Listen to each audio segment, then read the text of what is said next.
मेरे साथ बोलिए, भारत माता की। क्यों भाई ऐसी आवाज नहीं चलेगी?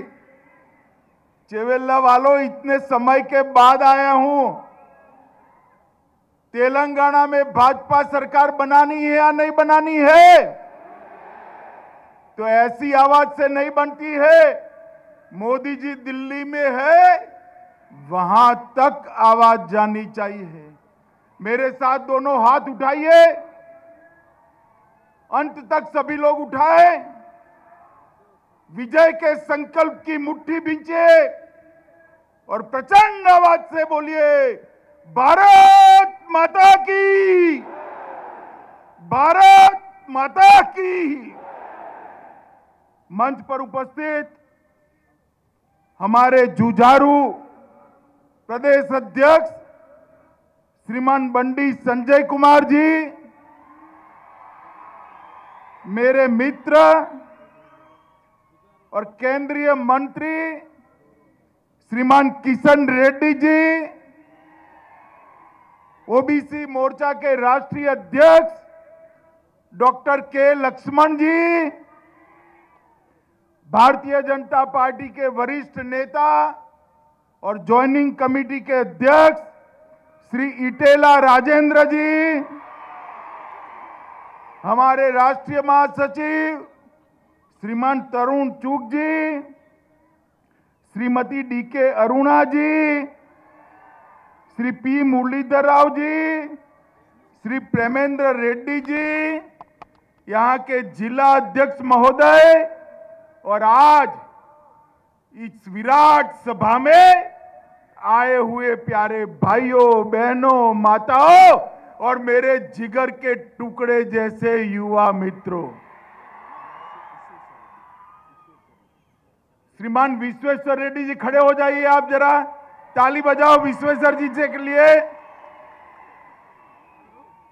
और आज आए हुए प्यारे भाइयों और बहनों, आप सभी को मैं प्रणाम करता हूं।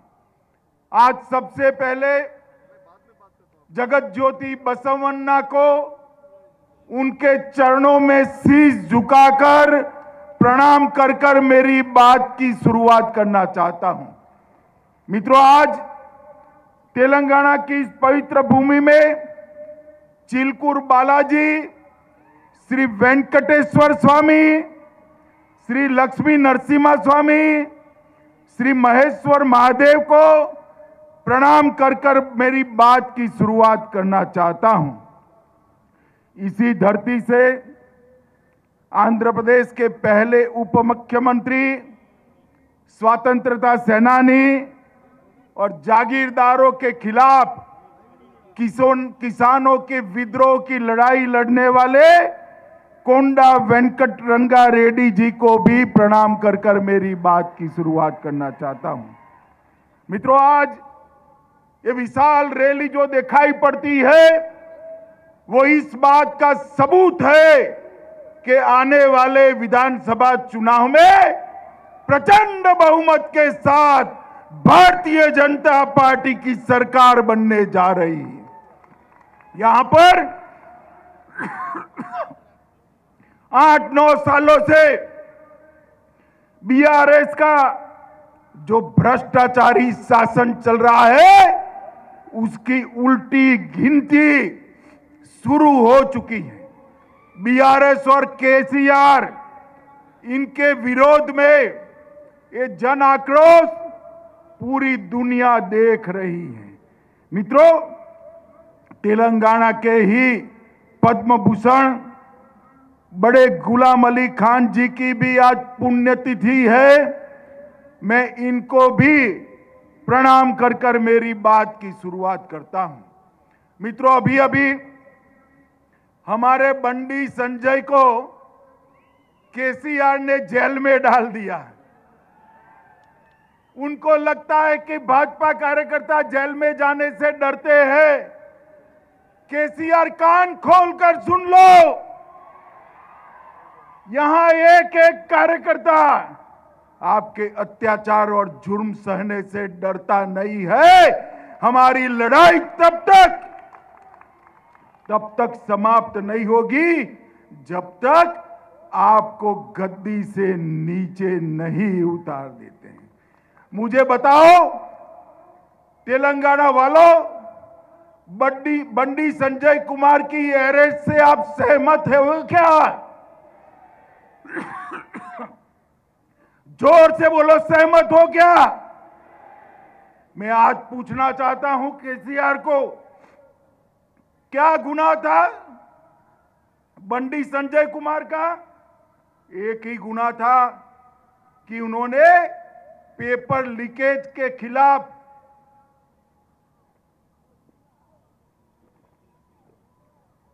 युवाओं के अधिकार के लिए आवाज उठाई। आपने बंडी संजय कुमार को जेल में डाल दिया, 24 घंटे भी नहीं रख पाए, 24 घंटे में कोर्ट ने बेल देकर रिहा कर दिया। हमारे नेता विधानसभा में एटेला राजेंद्र जी बोलने को खड़े हुए, तुरंत उनको आपने गृह के बाहर कर दिया। क्या समझते हो कि आप बोलने नहीं दोगे तो हम तेलंगाना की जनता को हमारी बात नहीं करेंगे? वहां तो विधानसभा में आपने रोक लिया। आज लाखों लाखों लोग भारतीय जनता पार्टी के समर्थन में खड़े हैं, आप कुछ नहीं कर सकते हो। माताओं, भाइयों, बहनों, यहां की पुलिस का कंप्लीट पॉलिटिसाइजेशन हो चुका है। प्रशासन का संपूर्ण राजनीतिकरण हुआ है और वेलफेयर स्कीम भी जो मोदी जी भेजते हैं नीचे तक नहीं पहुंचने देते हैं, नीचे तक नहीं पहुंचने देते। मैं तेलंगाना के गरीबों को कहना चाहता हूं कि अब वो दिन दूर नहीं है।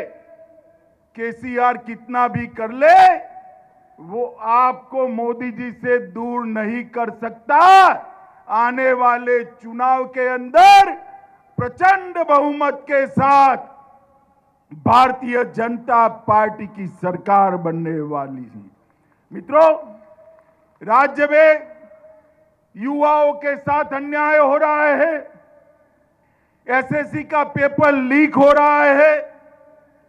तेलंगाना स्टेट सर्विस कमीशन के पेपर भी लीक हो रहे हैं। 55,000 से ज्यादा, अरे लाखों युवाओं का भविष्य एक केसीआर की सरकार ने बर्बाद कर दिया है।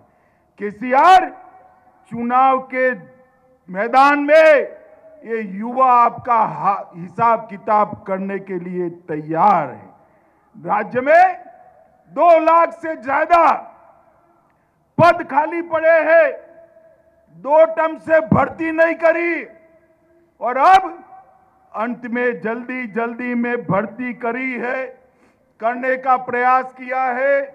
80,000 भर्तियों की घोषणा की, उसमें भी पेपर लीक कर युवाओं को बर्बाद करने का काम आपने किया है। मुझे बताओ तेलंगाना के युवाओं, एक केसीआर को जिसने तेलंगाना के युवाओं का भविष्य बर्बाद किया, इसको एक क्षण भी सत्ता पर रहने का अधिकार है क्या? जोर से बोलो, है क्या? जो ठीक से एक भी परीक्षा नहीं कर सकता है, उसको सत्ता पर रहने का अधिकार नहीं। 9 साल में हजारों लाखों शिक्षकों की नियुक्ति नहीं की। टीएसपीएससी के घोटाले पर मुख्यमंत्री ने अब तक एक शब्द नहीं बोला है। केसीआर किसको बचाना चाहते हो आप में अगर हिम्मत है तो सिटिंग जज की जांच रखो, दूध का दूध पानी का पानी हो जाएगा। और अगर आप नहीं रखते हो तो ऐसे मत समझो कि बच जाओगे। भाजपा की सरकार बनने वाली है, भ्रष्टाचार करने वाले एक एक व्यक्ति को जेल की सलाखों के पीछे भारतीय जनता पार्टी डालेगी। आप इस तरह से बेरोजगार युवाओं पर लाठी चलाकर, हमारे नेताओं को जेल में डालकर जनता का मुंह चुप नहीं कर सकते हो। केसीआर, आपका और आपके परिवार का भ्रष्टाचारी शासन तेलंगाना की जनता अब जान चुकी है। बड़े पैमाने पर सरकार के फंड का दुरुपयोग हो रहा है। पोल्ट्री चारा घोटाले, इसको आप संभाल कर बैठे हो। आपके इर्द गिर्द के लोग ही इस घोटाले के मुख्य आरोपी है। मित्रों, ये बीआरएस ध्यान बटाने के लिए तेलंगाना राष्ट्र समिति से भारत राष्ट्र समिति बना, क्योंकि वो ध्यान बटाना चाहते हैं। भैया केसीआर, तेलंगाना में ही आपका काम तमाम होने वाला है, भारत की कहां बात करते हो। इन्होंने प्रधानमंत्री बनने का स्वप्न देखा है, इधर उधर घूमते हैं कि भाई प्रधानमंत्री का बात करेंगे तो मुख्यमंत्री तो बन ही जाओगे। अरे तेलंगाना की जनता सब समझती है, प्रधानमंत्री की कुर्सी खाली नहीं है। 24 में फिर से पूर्ण बहुमत के साथ नरेंद्र मोदी प्रधानमंत्री बनने जा रहे हैं। केसीआर, नरेंद्र मोदी ने मुझे बताओ चेवेल्ला वालों, 24 में मोदी जी को प्रधानमंत्री बनाओगे? ऐसे नहीं, दोनों हाथ उठाकर बताओ, बनाओगे? मगर 24 में अगर फुल पिक्चर देखना है मोदी जी को प्रधानमंत्री बनाने का, तो उसके पहले ट्रेलर आता है तेलंगाना में भाजपा की सरकार बनाने का। बनाएंगे सरकार। मित्रों, कई सारे प्रोजेक्टों में भ्रष्टाचार की गंगा बहाई है। इन्होंने तेलंगाना को अपने परिवार के लिए एटीएम बनाकर रखा है। मगर अब तेलंगाना की जनता जागरूक हो गई है और मैं तेलंगाना की जनता को कहने चाहता हूं, निर्लज्जता के साथ, कोई शर्म के बगैर ओवैसी के एजेंडे पर एक केसीआर चलते हैं। वो तेलंगाना का स्वतंत्रता दिन भी नहीं मनाते हैं। मुझे बताओ, सरदार पटेल ने तेलंगाना की रचना की, निजाम को भगाया। तेलंगाना स्वतंत्रता दिन मनाना चाहिए या नहीं मनाना चाहिए? जोर से बोलिए, मनाना चाहिए या नहीं मनाना चाहिए? मैं आपको वादा करते जाता हूं, मोदी जी के नेतृत्व में भारतीय जनता पार्टी की सरकार बनाइए। हैदराबाद में परेड ग्राउंड में पूरी दुनिया देखे ऐसा तेलंगाना स्वतंत्रता दिन हम मनाएंगे। हम नहीं डरते हैं मजलिस से। मजलिस आपके लिए मजबूरी है, भारतीय जनता पार्टी के लिए नहीं। तेलंगाना सरकार तेलंगाना के लोगों के लिए चलेगी, ओवैसी के लिए नहीं चलेगी। मित्रों, 2 बेडरूम हॉल किचन की स्कीम में भी माइनॉरिटी का रिजर्वेशन किया, संविधान विरोधी मुस्लिम रिजर्वेशन शिक्षा में किया और कई सारी बातें की। मैं यहां कहकर जाता हूं, भारतीय जनता पार्टी की सरकार बनेगी तो एक गैर संवैधानिक मुस्लिम रिजर्वेशन को हम समाप्त कर देंगे।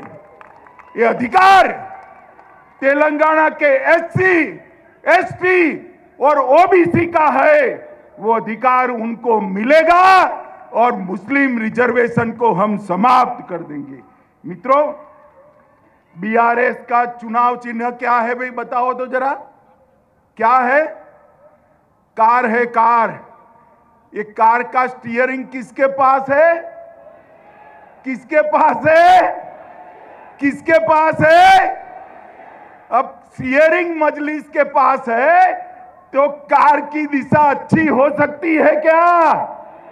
हो सकती है क्या? अरे कमल को वोट दीजिए भैया, कमल को वोट दीजिए। कमल पर बैठकर महालक्ष्मी वैभव लक्ष्मी तेलंगाना में उतरेगी। ये कार का स्टीयरिंग, ये कार का स्टीयरिंग मजलिस के पास है, ओवैसी के पास है। वो तेलंगाना का भला नहीं कर सकती। ये नक्शा भी बनाते हैं भारत का, तो उस पर कश्मीर आधा दौड़ते हैं, आधा कश्मीर बताकर आपने भारत का अपमान किया है। मजलिस को खुश करने के लिए इसका तेलंगाना की जनता आपसे जवाब मांगेगी। मित्रों, मोदी जी ने तेलंगाना के लिए ढेर सारा काम किया है।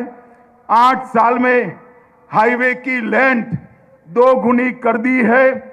लगभग 1 लाख करोड़ रुपया तेलंगाना के हाईवे के लिए खर्च किया है। हमने यहां पर रैली के ठीक बगल में हैदराबाद बीजापुर हाईवे के लिए पैसा दिया था, मगर तेलंगाना ने, केसीआर ने भूमि अधिग्रहण नहीं करा। वो 5 साल लेट हो गए और जो चेवल्ला की जनता को जो फायदा मिलने वाला था वो नहीं मिला है। मित्रों, भारतीय जनता पार्टी की सरकार, मैं कांग्रेस वालों से और केसीआर से पूछना चाहता हूं कि जब हमारी सरकार बनी, केंद्र में मोदी जी आए, उसके पहले के बजट में तेलंगाना को क्या मिलता था? Tax revolution, grant in aid और फाइनेंस कमीशन की ग्रांट तीनों मिलकर तेलंगाना को 30,000 करोड़ रुपया सिर्फ मिलता था। कितना मिलता था? सिर्फ 30,000 करोड़। और 22-23 में मोदी जी ने 30,000 करोड़ से बढ़ाकर 1,20,000 करोड़ रुपया तेलंगाना को दिया है। मगर ये पैसा आपके क्षेत्र में आता है क्या? आता है भाई? दिखाई पड़ता है? कहां जाता है? कहां जाता है? आप समझ रहे हो, ये भ्रष्टाचार की भेंट चल गया है। एक बार भारतीय जनता पार्टी की सरकार बना दो, मोदी जी 1 रुपया भेजेंगे, तेलंगाना सरकार 25 पैसा ऐड कर 1 रुपया 25 पैसा तेलंगाना की जनता के पास भेजेगी। तेलंगाना की जनता के पास भी 3 सालों में कैपिटल इन्वेस्टमेंट स्कीम के तहत, ग्रामीण इंफ्रास्ट्रक्चर के तहत नाबार्ड द्वारा 16,000 करोड़ रुपया दिया है। रेलवे के तहत 31,000 करोड़ रुपया नए प्रोजेक्ट के लिए हमने दिया है। रामगुंडम फर्टिलाइजर प्लांट 6200 करोड़ रुपए की लागत से हमने बनाया है। Hyderabad multi modal transport system का विस्तार शंकरपल्ली से आगे बढ़ते हुए विकासाबाद तक करने का काम ये भारतीय जनता पार्टी की सरकार करी है। बोलारम, मेडचल और फलकनुमा उम्दा नगर के बीच एमएमटीएस के दूसरे चरण का शुभारंभ हो चुका है। 13 नई एमएमटीएस सेवाओं का शुभारंभ हुआ है और अभी अभी मोदी जी ने जोर से तालियां बजाना कॉटन के किसानों के लिए तेलंगाना में मेगा टेक्सटाइल पार्क देने का काम हमारे नेता नरेंद्र मोदी जी ने किया है। माताओं, भाइयों, बहनों, मुझे आने में थोड़ी देर हुई, मैं फिर से आऊंगा, इनके वादों का हिसाब मांगूंगा। जितने भी वादे किए इन्होंने पूरे नहीं किए। और सबसे बड़ी बात, एक कोई सरकार तेलंगाना में ऐसी नहीं चल सकती जिसका स्टीयरिंग ओवैसी के पास है, मजलिस के पास है। हम यहां पर एक ऐसी सरकार बनाएंगे जो देश के विकास को, तेलंगाना के विकास को, आपके विकास को समर्पित हो। और मित्रों, मैं एक बार फिर से कहना चाहता हूं केसीआर को कि आप हमारे कार्यकर्ताओं को जेल में डालोगे, पुलिस से लाठियां पिटवाओगे, मगर भारतीय जनता पार्टी का कार्यकर्ता डरने वाला नहीं है केसीआर। हम तो पैदा ही विरोध पक्ष में हुए हैं, हम आपसे नहीं डरते हैं। ये जुर्म करना बंद करो, जितना समय बचा है उतना समय जनता का भला करो। ये पेपर लीक की जांच हाई कोर्ट के सिटिंग जज से कराइए और युवाओं के अधिकार को सुरक्षित करिए, वरना हम आने के बाद जब जांच कराएंगे, जिन्होंने भी युवाओं के भविष्य के साथ खिलवाड़ किया है, चुन चुन कर उनको जेल की सलाखों के पीछे डालने का काम ये भारतीय जनता पार्टी करेगी। मुझे बताओ चिवेल्ला वालों, भारतीय जनता पार्टी की सरकार बनानी है क्या? जोर से बोलो, बनानी है? पूर्ण बहुमत की भाजपा सरकार बनाओगे?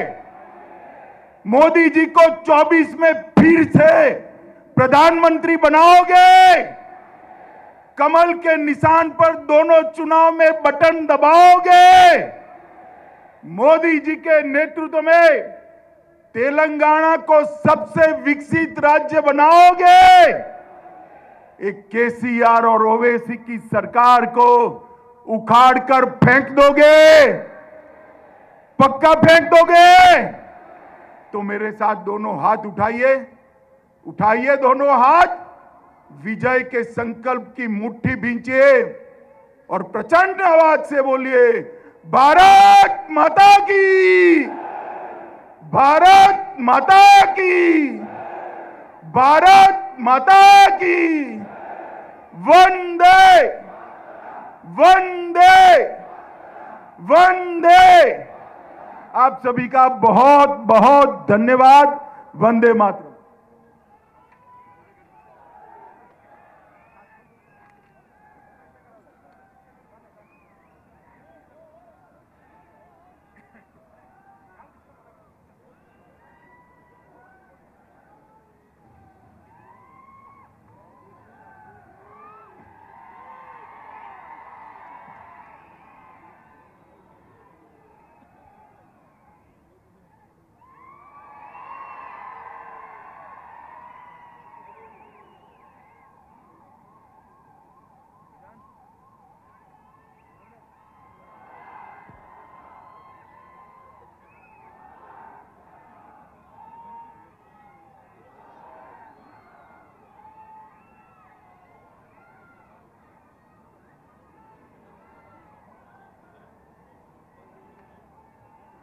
పార్లమెంటు జాయింట్ కన్వీనర్ అనంతగౌడ్ గారిని వందన సమర్పణ చేయాల్సిందిగా విజ్ఞప్తి చేస్తా ఉన్నా.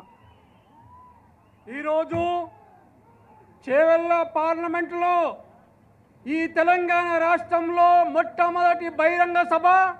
ఈ బహిరంగ సభకు ఇప్పుడు మన అమిత్ షా గారు సర్దార్ వల్లభాయ్ పటేల్, అభినవ సర్దార్ వల్లభాయ్ పటేల్ అయినటువంటి